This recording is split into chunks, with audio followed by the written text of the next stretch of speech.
मैं भारत जोड़ो यात्रा पे कन्याकुमारी से कश्मीर तक पैदल गया। 4000 किलोमीटर। भैया सीआरपीएफ वाले थोड़ा रिलैक्स करो भाई, शांत हो जाइए आप भैया, शांत हो जाइए प्लीज। तो 4000 किलोमीटर मैं पैदल चला, हजारों लोग हमारे साथ। इसको खींचो मत, हेलो खींचो मत इसको। 4000 किलोमीटर हम चले, हजारों लोगों से मिला, और आपने देखा होगा कि लाखों लोग उस यात्रा पे चले। यात्रा में कोई गिरता था, धक्का लगता था, जैसे अभी लग रहा है, कोई गिरता था, एकदम भीड़ उसको उठा लेती थी, भीड़ उसकी रक्षा करती थी। किसान आए, मजदूर आए, व्यापारी, छोटे व्यापारी आए, बेरोजगार युवा आए, उन्होंने अपनी बात रखी। उनके दिल में जो दर्द था उसके बारे में उन्होंने मुझसे अकेले मिलकर, क्योंकि होता क्या था, बड़ी सी भीड़ थी, भीड़ के बीच में मैं चल रहा था और मेरे चारों तरफ थोड़ी जगह होती थी, तो उसमें लोग आ जाते थे, जैसे आजकल हम यहां जीप में कर रहे हैं। तो आते थे और कहते थे, छोटे व्यापारी कहते थे, हमें डर लगता है,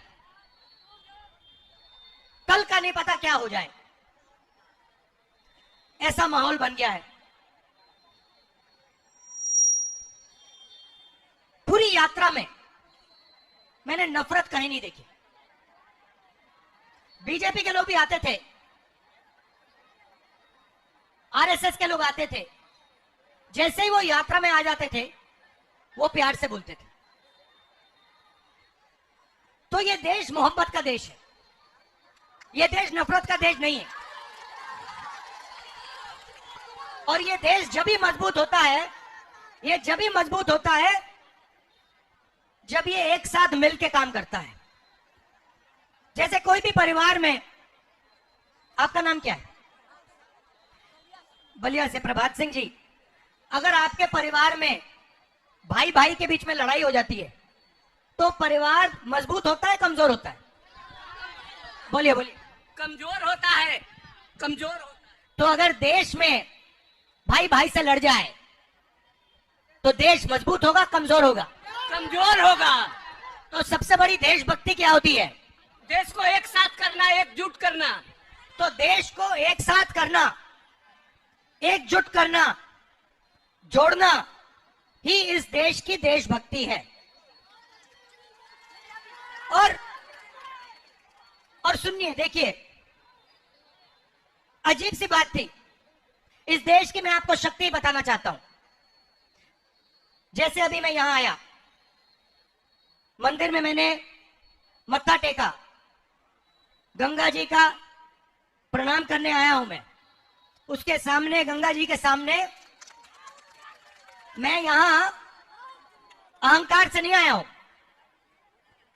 मैं सिर झुका के, सिर नीचे झुका के, ऐसे मैं गंगा जी के सामने आया हूं। वैसे ही जब मैं भारत जोड़ो यात्रा में चल रहा था, मैं सिर झुका के, जो भी मेरे सामने आता था, मैंने अपनी टीम को कह दिया, आप इनसे पूछिए। भारत जोड़ो यात्रा से पहले इन्होंने मुझे पूछा, राहुल जी हमें करना क्या है?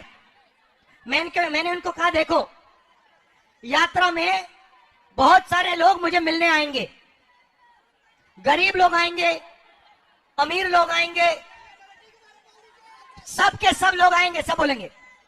जो भी आएगा उसे ऐसा लगना चाहिए कि मैं अपने घर आया हूं, अपने भाई से मिलने आया हूं, और प्यार से उसको अंदर, उसकी मुलाकात होनी चाहिए और प्यार से वो बाहर जाए।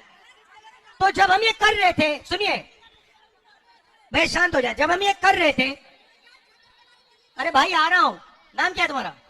हाँ, राहुल है नाम तुम्हारा? नाम राहुल है?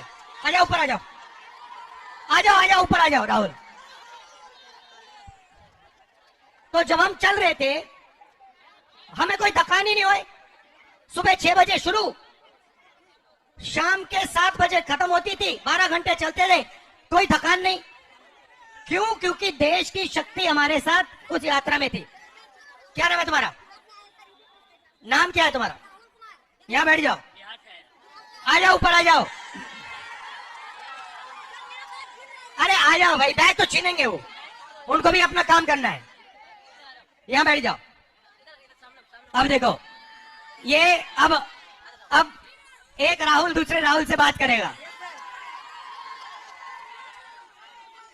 अब देखो, देश में जो नफरत फैल रही है उसका मैं आपको कारण दिखाता हूं। राहुल, आप कितने समय से रोजगार ढूंढ रहे हो? सर हम 2018 में इंटर का एग्जाम दिए हैं, मगध यूनिवर्सिटी में 5 साल में 3 साल का ग्रेजुएशन 5 साल में करवाया, अभी तक भटक रहा हूँ। और यूपी पुलिस का एग्जाम देने आया हूँ। यूपी में 65 लाख यहाँ का फॉर्म गया है, सीट है मात्र 60,000। एलपी में वैकेंसी आया मात्र 5600, सीट खाली है अभी वैकेंट में 80,000। सारे बेरोजगार छीन रहे हैं हम लोग को। हम लोग छात्र पढ़ रहे हैं 20 साल से, क्या करेंगे आगे? अच्छा एक बात बताओ, तुमने कॉलेज गए, यूनिवर्सिटी गए?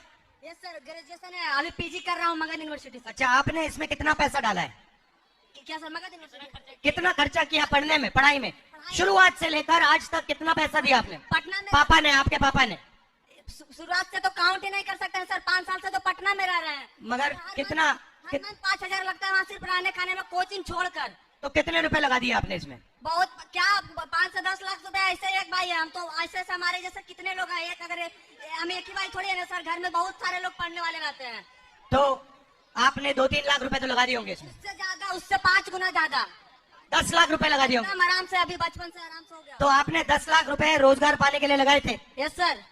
और अब आपको पता लगा कि 10 लाख रुपए प्राइवेट कॉलेजेस ने, यूनिवर्सिटी ने आपकी जेब से निकाल लिए और रोजगार नहीं मिल रहा है?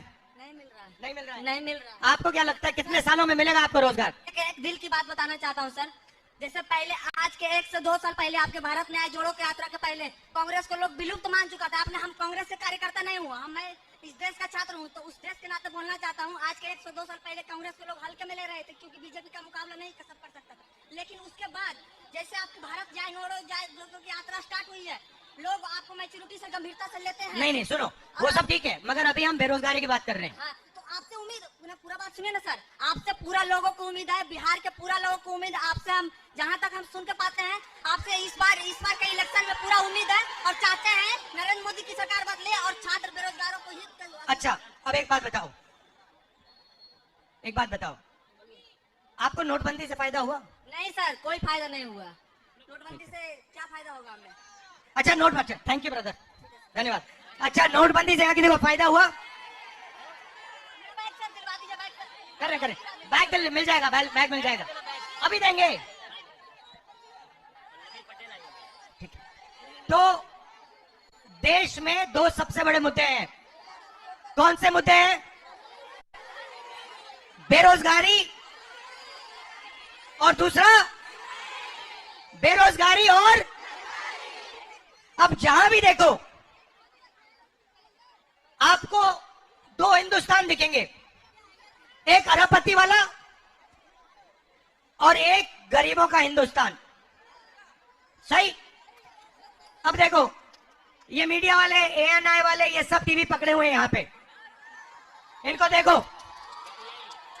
PTI, ANI, India today, network 10, network 12, network 14, ये किसके हैं बताओ जरा? ये अदानी जी के, अंबानी जी के, ये उनके हैं। अब ये इनका ये किसान के बारे में, मजदूर के बारे में, गरीब के बारे में ये कभी नहीं दिखाने वाले। ये कर ही नहीं सकते। इनके मालिक कहते हैं भैया नहीं, हिंदुस्तान के गरीबों के बारे में मीडिया में नहीं दिखाना। मीडिया में कुछ दिखाना है तो ऐश्वर्या राय को नाचते हुए दिखाना है, नरेंद्र मोदी जी को 24 घंटा दिखाना है, अमिताभ बच्चन को वहां पे दिखाना है। जो देश के मुद्दे हैं उनके बारे में नहीं बोलना। यहां पे छोटे व्यापारी हैं, इनमें से एक को GST और नोटबंदी से फायदा नहीं हुआ। यहां एक नहीं है जिनको नोटबंदी और GST से फायदा हुआ। मगर नोटबंदी और जीएसटी और जिनको जो इनको कष्ट उठाना पड़ रहा है, इसके बारे में मीडिया में एएनआई में आपको कभी नहीं दिखाई देगा, हो ही नहीं सकता। इस देश में अदानी जी को एयरपोर्ट, हवाई जहाज, एयरलाइन सारा का सारा एक के बाद एक पकड़ाया जाएगा। जीएसटी आप दोगे, जीएसटी देश का गरीब व्यक्ति देगा। भाई आपका नाम क्या है? मीडिया के हो, क्या नाम है आपका? ये आपने जो शर्ट पहनी, ये टी शर्ट पहनी है, कितने की ली आपने? 1100 रुपए की। इसमें आपने जीएसटी कितनी डाली? 18% लगी। 1100 में से 18% आपने जीएसटी दी। अब अगर आपके मालिक जो अरबपति हैं, अगर वो यही शर्ट खरीदते तो वो कितनी जीएसटी देते? लाखों में देते। जितनी आपने दी उतनी देते, 18% देते। तो यह अन्याय है ना कि अरबपति भी उतना टैक्स दे रहा है जितना हिंदुस्तान का सबसे गरीब दे रहा है। तो इसीलिए भारत जोड़ो यात्रा में हमने अन्याय शब्द जोड़ दिया। मणिपुर से महाराष्ट्र तक यह यात्रा जारी है। आज हम उत्तर प्रदेश में हैं। आपने इतनी शक्ति हमें दी, इतनी मोहब्बत दी, इसके लिए दिल से आपका धन्यवाद करना चाहता हूं। आप सबका बहुत बहुत धन्यवाद। नमस्कार।